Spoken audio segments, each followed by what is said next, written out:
you people hear me. What am I going to say? What am I going to say next? Is everybody at school? Oh, you got the tape in there too. Is it playing? Oh yeah, I guess Yeah. it is. It's popped up.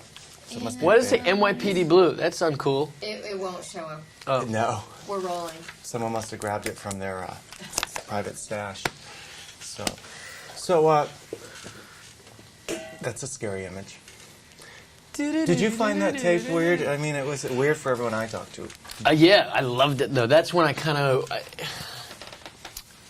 That's when I realized, okay, this movie can be really scary. Is the first time Gore had that on tape, on set to show us, because that had been. He was filming that in conjunction with the stuff we were all doing, and adding to it and fixing it and talking with the special effects guys and trying to come up with the right images, and then finally one day he showed us, and it was like, wow, cool. It's because the way it's shot too is important. Because I mean, a well and a backdrop can be normal. It's like, okay, but I don't know what he did, but it looked like someone's nightmare. Yeah, yeah. The movie has that sense the whole time, and in a way, it is. It's like a living nightmare. I think once the characters are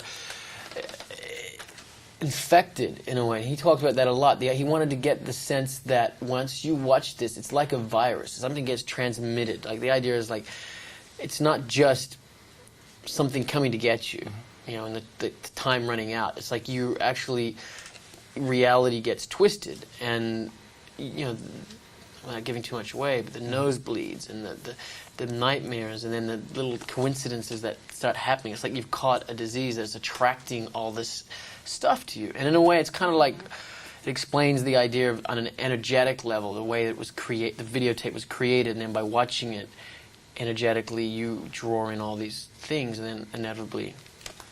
That's a good point to point out that I hadn't thought of when I put a piece together.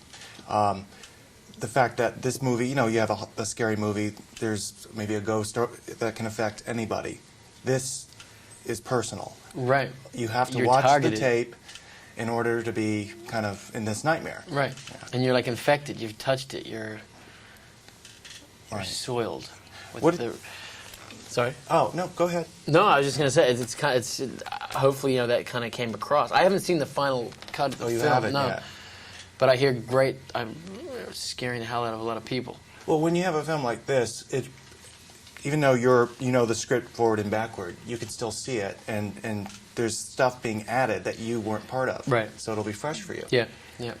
How did this film come your way? I know you were in New York. You were doing stage, right? Yeah, And then you came out and did Wind Talkers. Yeah, we did Wind Talkers, and then after that, I'd done like a little independent thing, and I went, and then September 11 happened, and I really wanted to be back with my family. I'd been away for quite a long time. New Zealand or Australia? New Zealand. Okay.